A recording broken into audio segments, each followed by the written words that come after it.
इस क्वेश्चन में क्या बोला है, 15 ग्राम और 15 gram bullet is fired horizontally into a 3 kg block of wood suspended by a string. The bullet sticks in the block and impact causes the block to swing 10 centimeters. Thank you.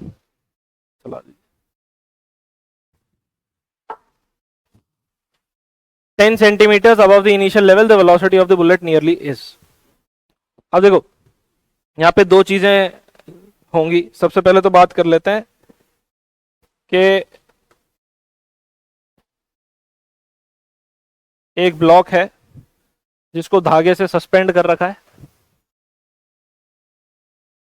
ठीक है, और यहां से एक bullet आ रहा है. इस bullet की स्पीड पूछी है. इस बुलेट का मास है 15 ग्राम, जिसको मैं 15 इंटू 10 की पावर -3 kg लिख सकता हूं. इस ब्लॉक का मास है 3 kg, ठीक है. अब बोला यह है कि बुलेट आकर के ब्लॉक को हिट करती है, ब्लॉक से टकराएगी, तो ये ब्लॉक जो है वो ऐसे स्विंग कर जाएगा, ठीक है. अब जब ब्लॉक स्विंग कर रहा है तो वो अपने इनिशियल लेवल से 10 सेंटीमीटर ऊपर चढ़ गया,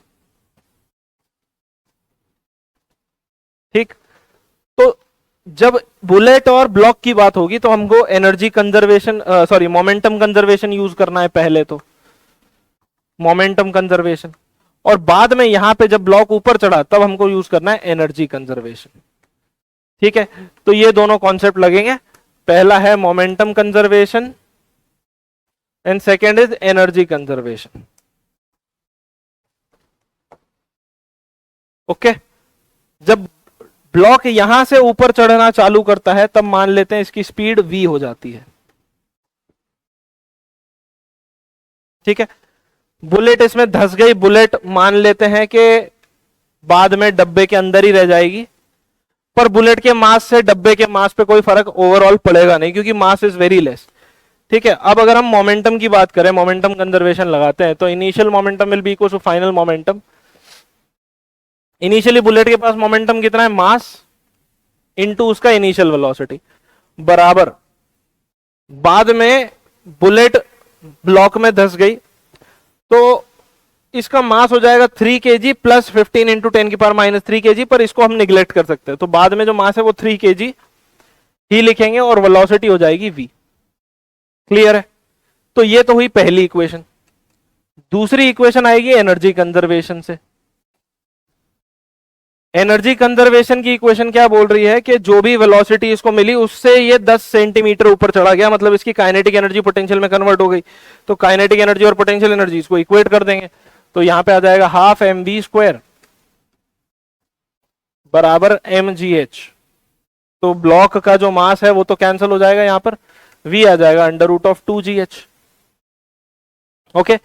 इस वैल्यू को हम यहां रख देंगे, तो 15 इंटू 10 की power -3 into u is equal to 3 into u, v कितना हो जाएगा √2gh, तो ये हो जाएगा √2 इंटू g जो है उसको 10 मान लेते हैं, 10 माने 9.8 माने 10 मान लेते हैं, चलो, इंटू हाइट जो कि है 0.1. 10 सेंटीमीटर है ना, 10 सेंटीमीटर को मीटर में 0.1 लिखेंगे. अब देखो सॉल्व करते हैं, तो ये 3 और ये 15 कट के इधर हो जाएगा 5, तो 5 इंटू 10 की power -3u will be equals to, ये 10 और 0.1 कैंसिल हो जाएगा, इक्वल्स टू √2, तो √2 हो जाएगा 1.414 लगभग.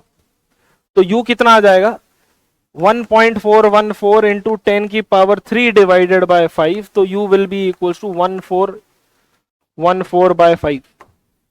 अब इसको रफली ऑप्शंस चेक कर लेते हैं कौन सा सबसे क्लोज होगा. आई थिंक 281 लिख सकते हैं, क्योंकि अगर मैं इसको 1400 मान लूं रफली, तो 1400/5 इज 280, तो इसको अप्रोक्सीमेटली हम 281 मीटर्स पर सेकेंड बोल सकते हैं. तो आंसर इज ऑप्शन ए, ठीक है.